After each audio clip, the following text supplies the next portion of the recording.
grace, for the softness of the moment. May it all belong to you and to your glory alone. In Jesus' name we pray. Amen. All right. Thank you, buddy. Hey, Nate, come here. Help me pass these out, bud.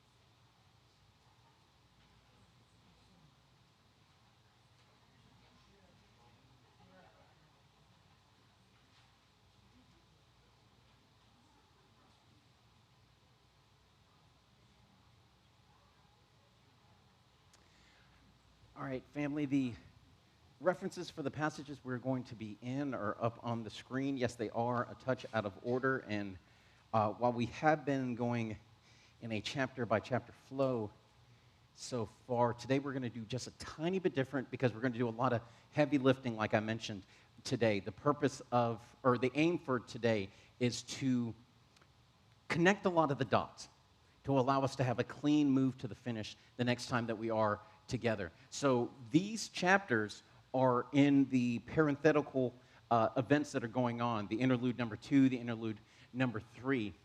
And what they're going to do is allow us to see some of the events that are going on, but we'll talk about it as we go through the study. So we're going to start in Revelation chapter 11. I'm going to read the first 6 verses to help us get underway, and then we'll see where the Lord takes us today. So again, we're going to be in chapters 11 through 14, but chapter 12 is going to be the last one that we're in the book of Revelation today, but we are starting in chapter 11. So in Revelation chapter 11, starting in verse 1, we see this. Then there was given me, that's John, given John a measuring rod like a staff, and someone said, "Get up and measure the temple of God and the altar and those who worship in it. Leave the court which is outside the temple, and do not measure it, for it has been given to the nations, and they will tread underfoot the holy city for 42 months. And I will grant authority to my 2 witnesses, and they will prophesy for 1,260 days, clothed in sackcloth. These are the 2 olive trees and the 2 lampstands that stand before the Lord of the earth. And if anyone wants to harm them, fire flows from their mouth and devours their enemies. So if anyone wants to harm them, he must be killed in this way. These have the power to shut up the sky so that rain will not fall during their days of prophecy, and they have power over the waters to turn them into blood and strike the earth with every plague as often as they desire." One of the difficulties in studying the book of Revelation is that it's sometimes hard to get a clear idea of what goes where. You're going along, you're going through seals, and all of a sudden you stop and you're told something that you're not quite sure where it happens. Then you go through a bunch of trumpets, and then near the end, right when it seems like they're going to give you the 7th trumpet, all of a sudden they don't, and they tell you more stuff that's going on, but then all the bowl judgments are together, and then you have a bunch of other stuff that's going on, and it sounds like, wait a minute, some of this sounds like it came at the beginning. What goes where? For our Western minds, we have difficulty with this because we want to group things chronologically. And even though John is writing in Greek, and he's writing, you would think in a Western mindset, he's still Jewish, and the Jewish mind has no problem grouping things conceptually by the idea. So for the Jewish mind, Revelation is laid out perfectly well. Now, as opposed to that, you see the book of Acts, and the book of Acts is very, this happened, and this happened, and this, and why? Dr. Luke's writing it. A Greek doctor is writing it. However, again, the book of Revelation is not for the Greek per se, it's for the Jewish person going through the tribulation. A perfect example of this is the mention of the 2 witnesses in chapter 11 coming after the 6th trumpet, but chronologically, this event here in chapter 11 happens all the way at the beginning of the 7-year tribulation, and it covers the first 3.5 years. In chapter 11, we see that in a moment reminiscent of Ezekiel 40, John is giving a measuring rod and told to measure the temple of God, the temple that is seen here. He's to measure the temple, measure the altar, those who are worshiping within it, but he's not to measure the courtyard. The courtyard that's out of it, likely a reference to the court of Gentiles, which was present around Herod's temple. That is the second temple that was existing during the time of John, but he's to measure just the temple structure, not the courtyard. As a brief aside, when you study the Bible, it appears that we have 4 different temples through the course of it. The first temple is Solomon's temple, the one that's constructed from the heart of David. The second one that's constructed is by Zerubbabel when the Israelites come back out of the Babylonian captivity. The Zerubbabel's temple will eventually be added upon by Herod the Great, so it's sometimes referred to as Herod's temple, but it's still only the second temple. That's the one destroyed by the Romans in 70 A.D. After it was destroyed and after the church age, Daniel 9 indicates that the Antichrist will make a covenant with Israel so they can construct the third temple. This third temple is the one that the beast will desecrate at the midpoint of the 7-year tribulation. We'll get into that in a bit, but this third temple will eventually be replaced at the end of the tribulation by a temple that's on a high mountain. That's Ezekiel chapter 40. It's the millennial temple. It's the fourth and final temple, and after that, Jesus will make all things new, and in the new Jerusalem, there will be no temple, for God himself will be our temple. So 4 temples. Back in Revelation chapter 11, John is told to measure the Tribulation Temple. That's the third temple. This is the one that was built by the covenant of the Antichrist. But he's told to only measure the temple and the altar, not the court on the outside, for that's been given to the nations, and the nations will trample the courtyard underfoot for 42 months. But the temple and altar will remain intact for that 42 months, and during that 42 months, and I'm saying 42 months a lot for a reason, but during that 42 months, during that 1,260 days, during that 3.5 years, the first part of the tribulation, there are going to be 2 witnesses with very specific authority from God. And these 2 witnesses have a testimony to declare. Now, there's a lot of things going on here. So let's look at a couple of concepts that help us get our moorings. First, it starts out with this action of John measuring. The idea of measuring something is the same as the idea of naming something. It shows an ownership over something, a headship over something. It's kind of like when you go through the process of purchasing a home and you have it surveyed and it tells you these are the borders of your property. This is the piece of land that belongs to you. Same idea. The Jews will be the one to construct the temple complex. They'll also construct the courtyard if it isn't the current Temple Mount that's existing, but you see what God does. He says, measure just this part. This is the only part that belongs to me. The rest of it's been given to the nations. And what are they going to do with it? Are they going to worship on it? No. Are they going to seek on it? No. They're going to trample it underfoot. It has this idea of marching and pressure and pushing. This imagery that's used in the Revelation chapter 11 is very reminiscent of what we see in Zechariah chapter 4. We don't have time to break it out today, but just as the temple and the altar were very Jewish in their idea, so is the imagery that's here. This tells us the 2 witnesses are Jewish people. We fleshed this out in a previous midweek study, but now we have this confirmation that the idea is going on that these are Jews trying to reach other Jews. We'll touch on the potential identities of the 2 witnesses in just a moment, but we need to understand that the Bible conveys that at the moment that the Antichrist makes a covenant with Israel, these 2 witnesses will come forward, and we can make that assumption because they're associated with a time date. 42 months. 42 months from what? From the beginning, from the time of that covenant, from when it starts to move forward all the way to the halfway point. And when the covenant is made between Israel and the Antichrist, these 2 witnesses will come forward and begin to testify as to the person of God as a strong contrast to the character of the beast. These aren't going to be soft, touchy-feely messages about grace. It's going to be the hard word of prophets declaring the end is nigh. We can assume that the 2 witnesses are going to cause a great deal of consternation to the beast and the people in the age because verse 5 of chapter 11 tells us that if anyone wants to harm them, then those enemies will be devoured by fire. And the only reason to tell us that is because people are going to want to harm them, and then we're going to watch as people just get devoured by fire.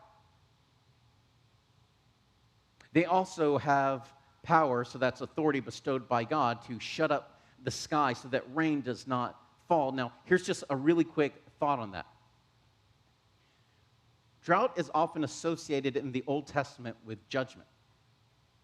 Doesn't mean that every time it doesn't rain that that's a judgment from God. Nor do we currently live, during this age of grace, do we live under the Mosaic law. So we can't make a direct correlation between drought and sin. But droughts are hard. The land suffers. We suffer. And the climate change crowd declares that this is proof of man-made global warming, but maybe the idea is more simple. Maybe it's because of sin. Maybe what a drought is some of God withholding what is his. It's a common Jewish thought from back in the day that God alone had three keys that nobody else had. The key to open the womb, the key to open the grave, and the key to open heaven and send the rain. Only God could do that. It's just a thought.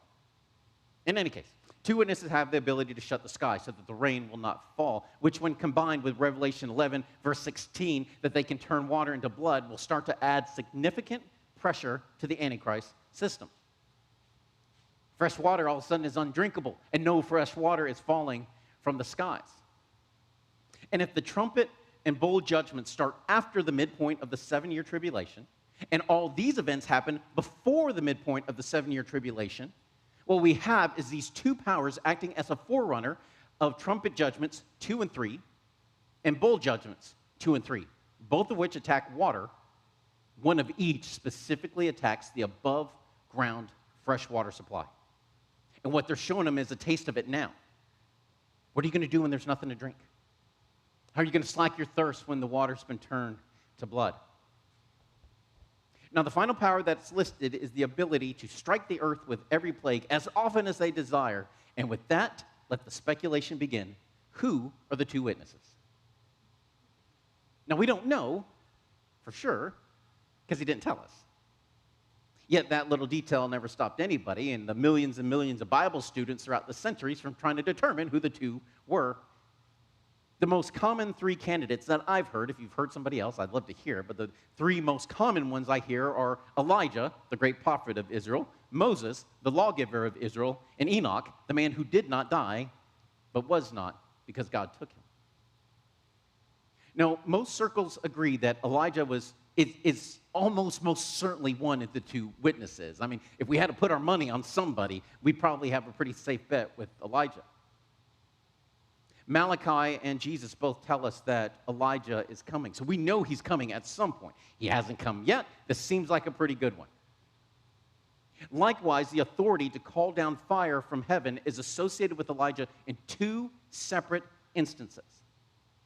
Although it should be mentioned that the Greek word used in the phrase in Revelation for that fire that flows out of their mouths, it means literally fire flowing out of their mouths. It's not, and the fire came by the word of his mouth. No, the idea is of it being ejected or eliminated from the body through the mouth. That's the idea. But in any case, it's logical that Elijah is one of the two witnesses, but the arguing starts around the second. Many amazing Bible teachers believe strongly that the second witness is Moses. They point out that Moses appeared with Jesus and Elijah on the Mount of Transfiguration. They also point out that God sent Michael, the archangel, to dispute with Satan over the body of Moses when he died. And they say, well, why would God do that unless he had a purpose for that body? He intended to have Moses inhabit that body once more, to which I would reply, maybe because he loved Moses. Maybe because he spoke to Moses face to face as one speaks to a friend, and maybe the heart of God would just not permit Satan to have his way with the body of Moses. And so Moses has a burial place that nobody else knows about because God took his body away where it was just the two of them.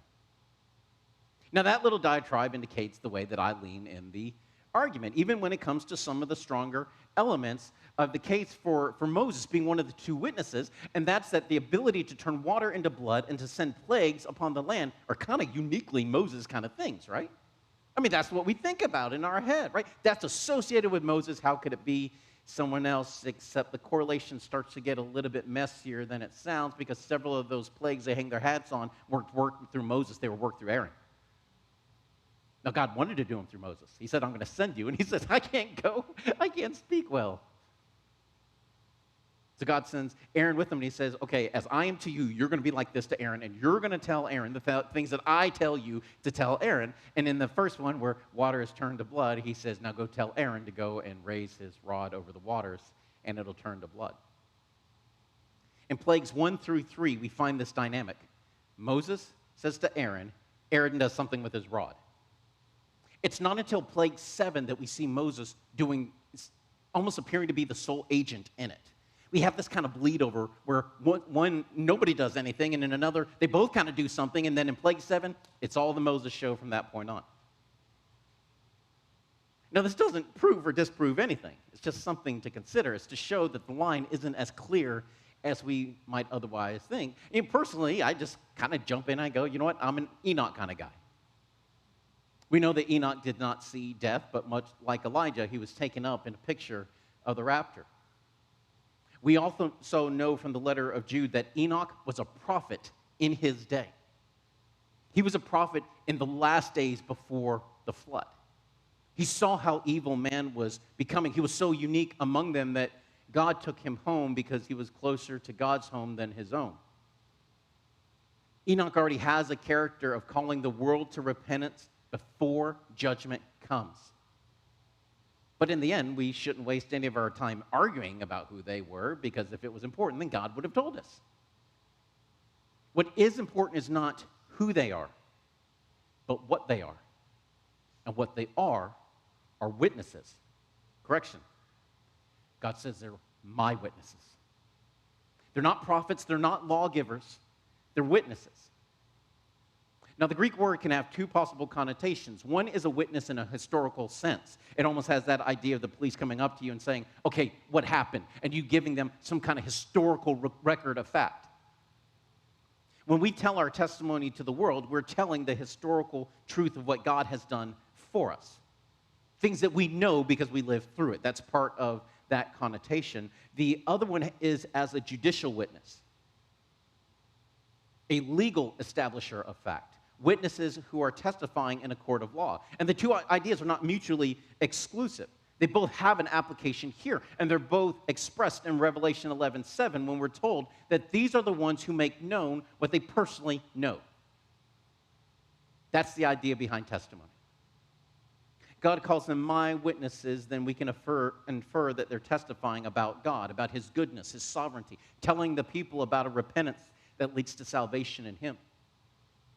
The Greek word, again, that's used for testimony describes a declaration from one who knows what they're talking about. It says we know how good God is because we lived him.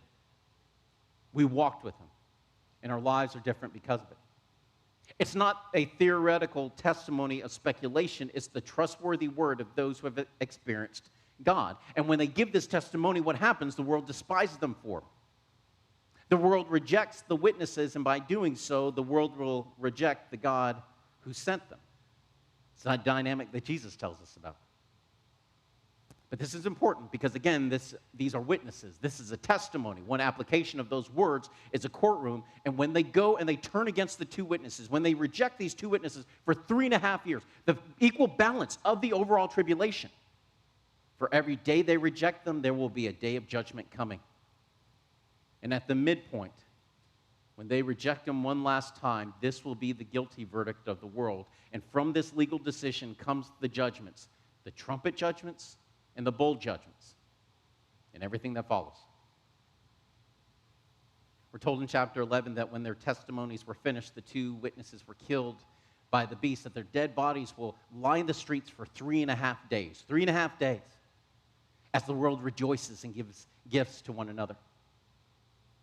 As terrible as all this is, and it is terrible, remember the first thing we're told in verse 7, when they had finished their testimony.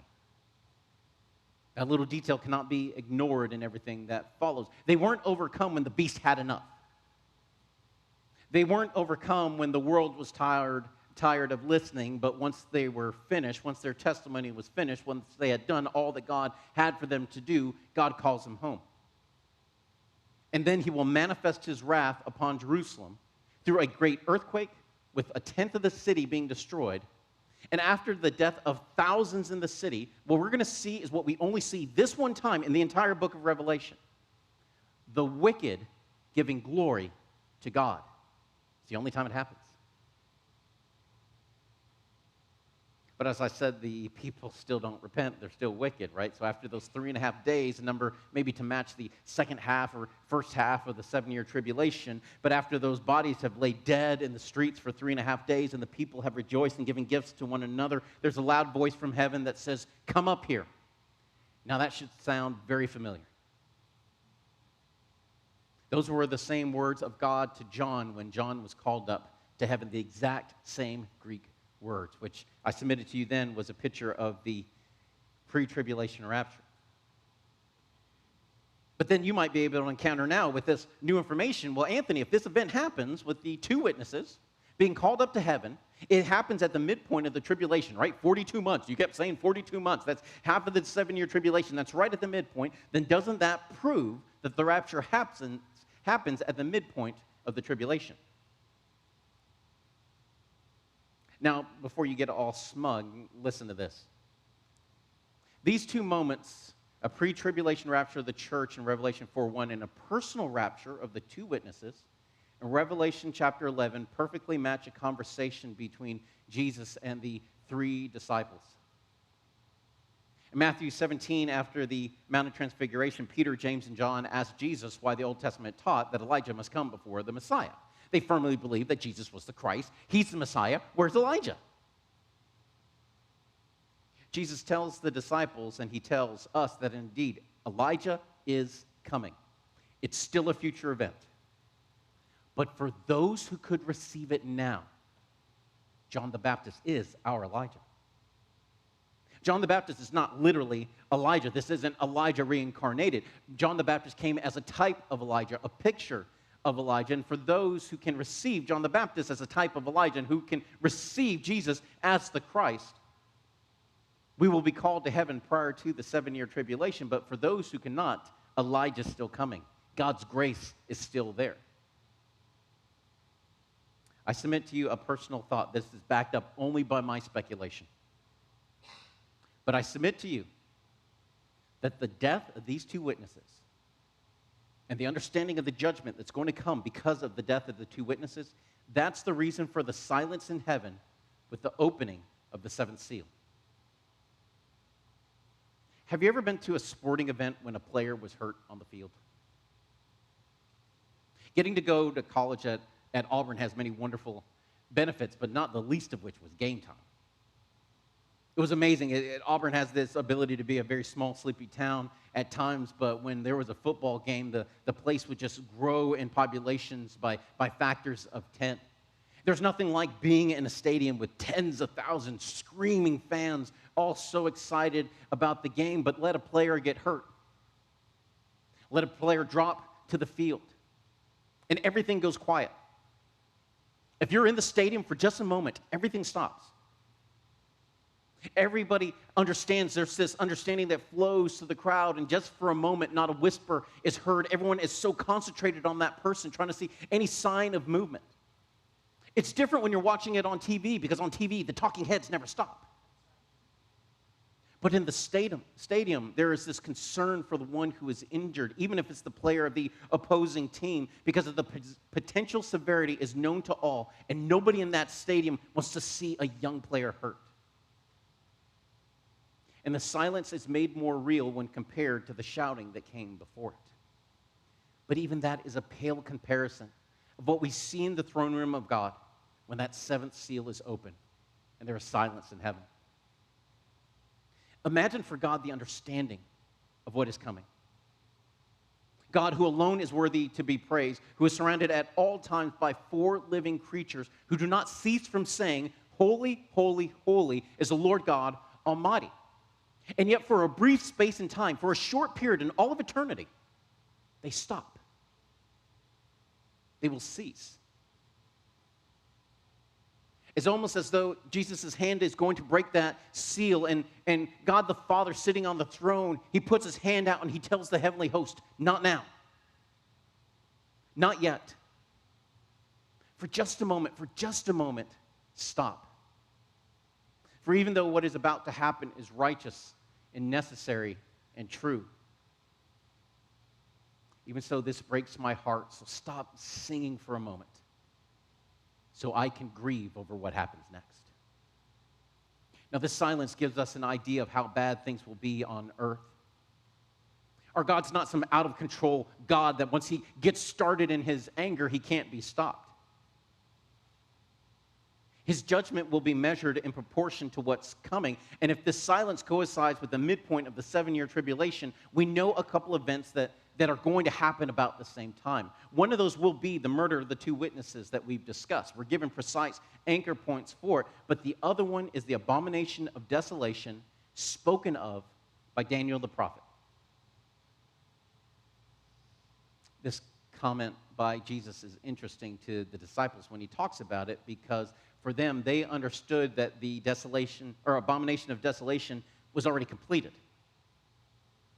For them, historically, it was completed by Antiochus IV in 167 BC. Daniel chapter 11 so accurately predicts in advance the military conquest of Antiochus IV back and forth to Egypt, having victory on one trip in Egypt, but then another one not having the same kind of victory. And he's so mad about his lack of victory, of having to go back home, because the Roman Senate said word to him, says, you're not allowed to go and mess with those people anymore. He takes his anger out on the people in Jerusalem, that beautiful land. It is so accurate that modern scholars insist it had to be written after the fact. That's how accurate Jesus was, or God was, through the hand of Daniel. But when Antiochus did in the abomination of desolation talked about in chapter 11, was to stop the sacrifices at the temple, erect an altar of Zeus. Not just in the temple, but he actually erected it on top of the altar of burnt sacrifice. And then he offered a pig on top of it, knowing that a pig was unclean to the Jewish people by the Mosaic law. And he placed that dead pig on the altar so the blood would run down from the altar of Zeus and contaminate the altar burnt offering below it.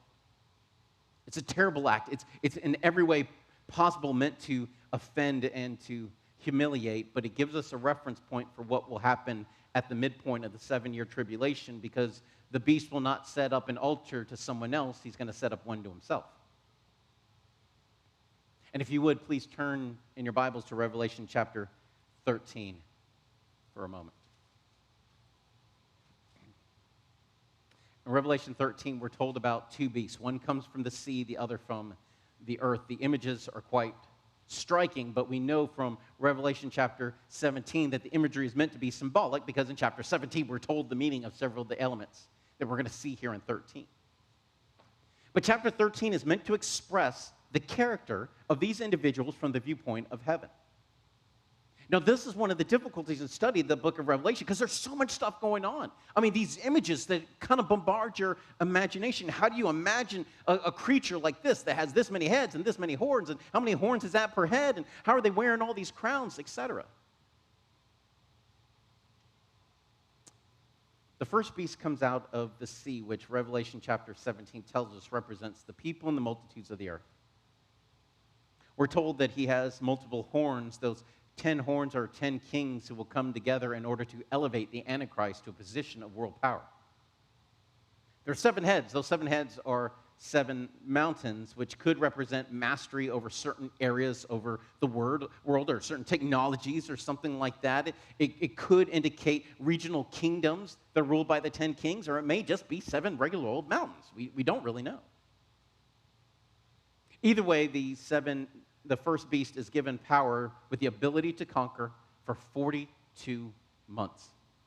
He's given the ability to speak whatever he wants to speak for 42 months. So another 3.5-year reference, half of the 7-year tribulation, he's going to be given a mouth, a platform to blaspheme God. Now, there will be what appears to be a successful assassination attempt of the beast, but he will appear to come back to life. I'm saying appear a lot because we're trying to infer what John is expressing to us. But he'll be given the ability to make war with the saints. That is very clear, and this is important. Revelation 13:7, he will be able to overcome the saints. Now hold on to that for just a moment, that idea of that first beast, and we'll try to tie that together in a bit.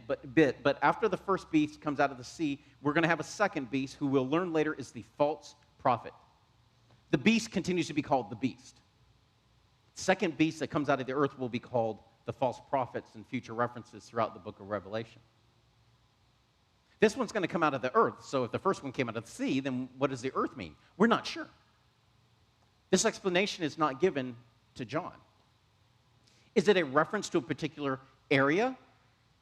The Greek word that's used is a derivative for the Greek word for soil. So does that give us some kind of hint? Is there some kind of agricultural background to this particular person? Is it a reference to our modern idea of worldly, like maybe a person who's related to the culture of the world? We just don't know. But what we do know is that this second beast will have little horns like a lamb and will be cunning in his speech like the devil. The second beast has authority, but it's subservient to the Antichrist. He has 2 little horns, right? Not 10 big horns. He exercises the authority of the first beast, but it says in the presence of the beast. So we might say that he exercises the beast's authority in the name of the beast. And his job, if you will, his purpose is to direct all worship to the Antichrist, to the beast, through the form of an image. An image that appears to be able to speak and live and talk like a sentient being, but he also causes all, great or small, rich or poor, free or slave, to take a mark on their right hand or on their forehead. And let's go ahead and tackle the elephant in the room first. There are only 2 times that we are told in the Bible that you can do something from which God will never forgive you. The blasphemy of the Holy Spirit and taking the mark of the beast. Because of this, there is tremendous interest. There is fascination, and if I may say it, there is obsession in trying to determine the meaning of 666 and what is the mark of the beast. So here's the answer. We don't know. And we don't know in our current age because God doesn't feel that we're required to know it right now. Not the specifics of the mark. The concept of the mark, yes, we'll get to that in just a second, but we're not required to know the specifics of it. We don't even really know what it means by the number of his name. And people have gone through all kinds of stuff that, because the Hebrew letters have numbers assigned to it, and so do the Greek. And if you transliterate this from this into this language, because remember when we talked about the Antichrist a few weeks back, and I told you that for a while there was this theory that Barney, the purple dinosaur, was the Antichrist. The reason they got that is if you translate Barney, the purple dinosaur, into Latin, and you add up all the numbers of those letters, and you get to 666. Boy, you can get lost on that.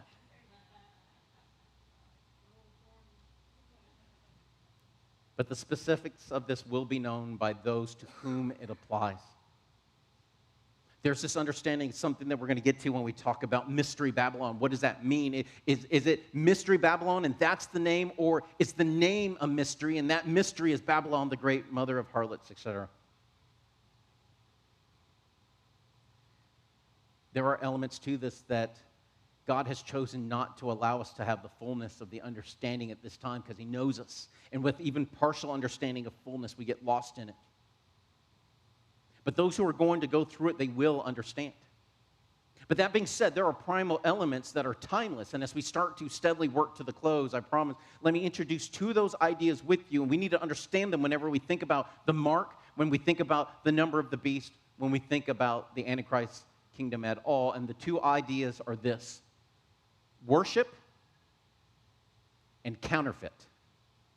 Worship and counterfeit. In our current day, we do not know the fullness of what the mark of the beast is. But we do know why it will be created. We know what will be its purpose. It will regulate the ability for people to buy and sell. And after seeing so many things over the course of the past couple of years, it is easy for us to see how simple it would be for a world-ruling empire to implement such a control mechanism. I am not saying that the vaccine is the mark of the beast. I am not saying that vaccine passports are the mark of the beast. But we should recognize how easy it would be for such a system to exist. Because it already does. But the purpose of the mark is not control. See, this is what people get lost with. This is what people who so desperately have to find out about it now, and they get all agitated about it and this and that, and they keep thinking about control. It's not about control. Control is what it does. But why it does what it does is different. And the why behind the mark is worship. That's the purpose of it. We see this in the warning from Revelation 14, verses 9 through 11. We had it on the screen a moment ago, but it's also present in the flow from Revelation 13, verse 15 into 16. Remember that this section is not mentioned as part of the passage for the first beast. It's mentioned as part of the passage for the second beast. But why? I mean, it's the number of the name of the first beast, right? It's the mark of the first beast. It's the image to worship the first beast. So why isn't it associated with that portion and this part with the second? It's because the purpose of the false prophet is to direct all worship to the beast. That's why he exists. He makes an image, and he makes the world worship it. He says, take this mark as an outward sign of your worship. And when you understand that that's the purpose, then you can see how the mark of the beast and the unpardonable sin are connected. They're not two separate things. They're the same thing. The essential principles in both are the negative and positive actions around the same heart. One is to refuse the sanctifying work of the Holy Spirit by rejecting Jesus. That's a negative action. I don't want this. I push it away. But the other is to embrace the world system and to worship the beast. Two sides of the same coin. The mark isn't something that you can be tricked into taking. Over the course of my time teaching, and it's not that long, so I know other teachers have vastly more time and have probably had to deal with more questions, but I've had people even in my limited time of teaching going, well, work wants me to do that. Is this the mark of the beast? Or I can't have this particular card because it has 666 in it, and that's the mark of the beast. These are things that people struggle with, that they fight with, but when you understand what it is that's going on, that this isn't something you can be tricked into taking. It's a deliberate choice to worship the beast and to reject God.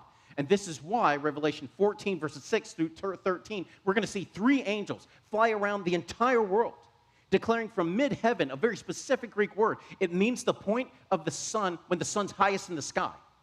It's this idea of high noon, as it were. It means maximum visibility for the sun, not for you, so that everyone in the entire world can see it. And these 3 angels are going to fly around the entire world, declaring to the whole world the gospel of peace, the fate of Babylon and the Antichrist system, and a stern warning not to take the mark of the beast. So if you don't see those angels, and you don't see no beast, then you don't see no mark. But the warning from the book of Revelation is still the same to everyone. Fear God and give him the glory. It is a timeless message. Now that's concept number 1, worship. Now here's the second one. The concept of counterfeit. Counterfeit. And we don't have enough time in a month of Sundays, as it were, to go through all the different areas of the counterfeit system that's going to be erected. But in order for us to understand it just in the front end, please turn in your Bibles to Revelation chapter 12. And we're getting close to the end.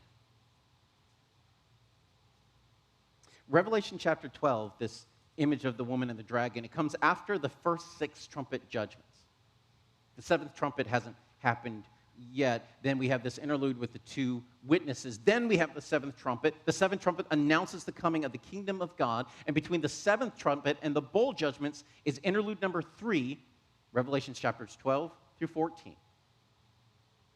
The beginning of the interlude has John looking up, and as he looks up, he sees this great sign in heaven. He sees a woman clothed with the sun, with the moon under her feet, and on her head a crown of 12 stars. Again, this is a place where it's necessary to know the Old Testament in order to get the imagery. If not, you're just going to be lost. Because we see these specific celestial markers in a dream of Joseph all the way back in Genesis 37. But let me mention this real quick. Some have tried to equate this woman in Revelation chapter 12 to the church. This cannot be the church. For one, The church does not precede the child. The child precedes us. So the church can't give birth to the Messiah. He is the first fruits. The church comes after him. Secondly, the woman in Revelation chapter 12 is pregnant with child, but the church is described as a virgin bride. And lastly, the imagery in Revelation 12:1 appears to be a clear reference to the dream of Joseph in Genesis 37, which contained a sun, a moon, 11 stars, plus Joseph, his star, the 12th star. And he tells this dream to his father Jacob, but who by that time his name has been changed to Israel. And Israel understood the dream to mean the family because he gets kind of mad at his favorite kid for telling him the dream.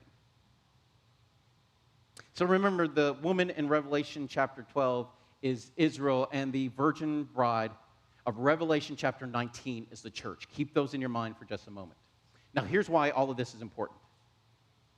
If you did your homework, then you read Revelation 17.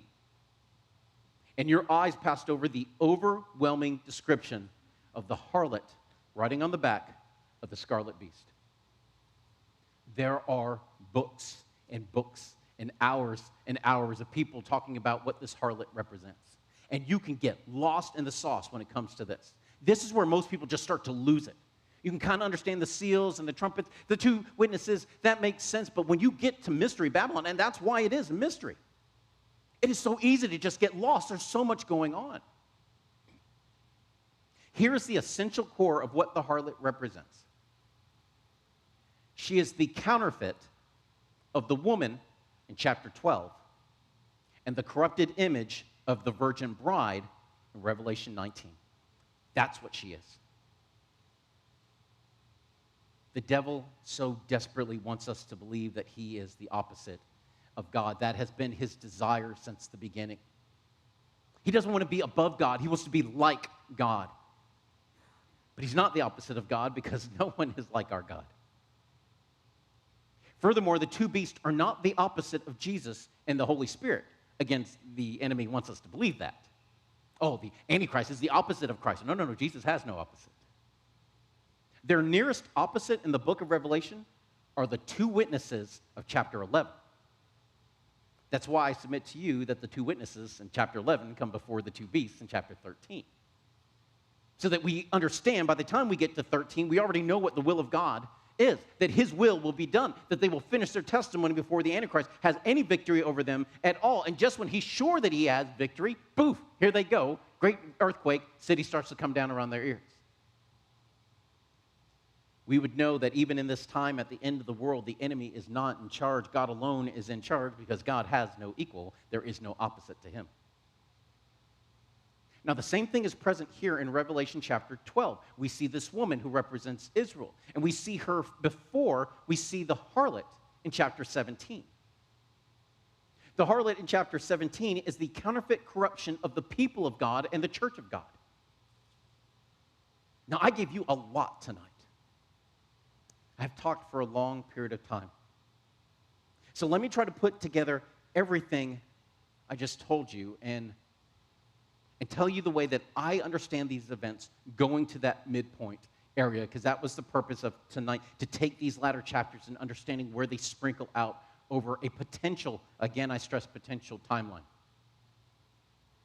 The key to it is chapter 12. Chapter 12 takes us all the way back to the beginning. It tells us about Satan and his revolt. How Satan swept away 1/3 of the stars in heaven, which represent 1/3 of the angels, but he convinced 1/3 of the angels in heaven to rebel against God.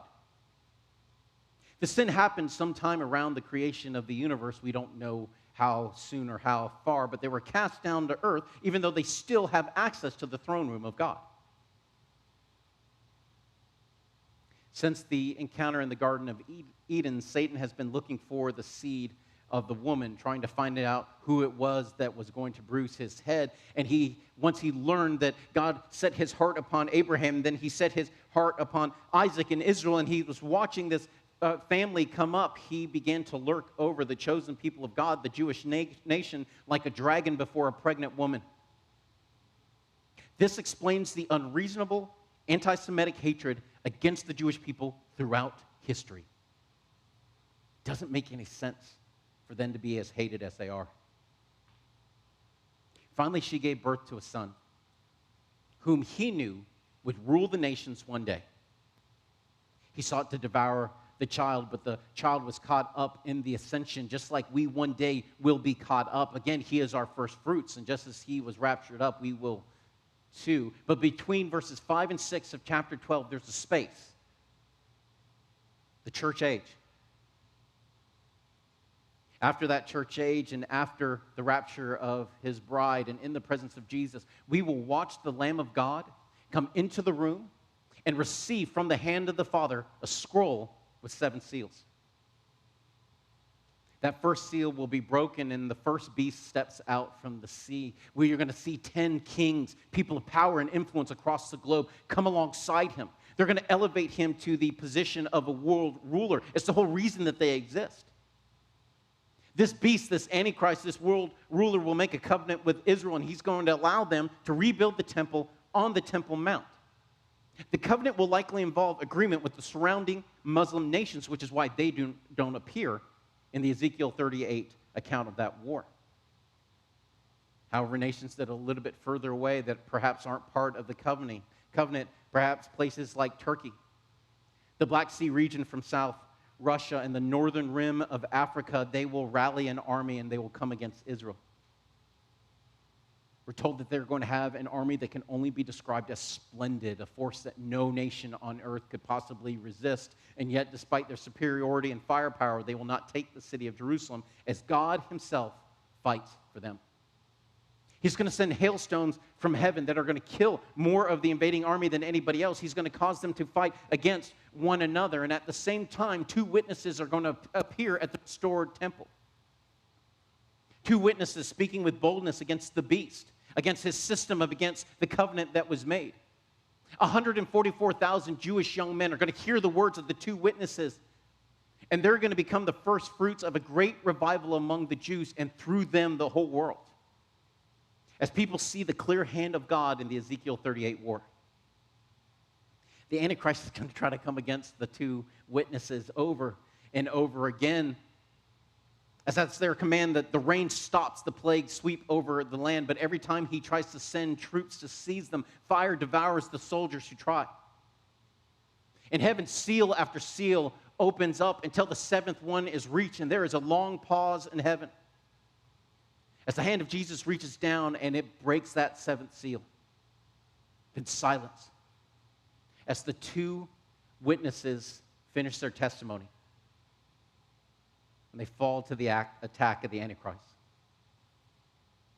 While heaven is silent, the world rejoices. They're excited that these 2 witnesses are finally gone. Their voices have at last been shut up, and they give gifts to one another in celebration of what's going on. For 3.5 days, these bodies lie rotting in the Jerusalem sun.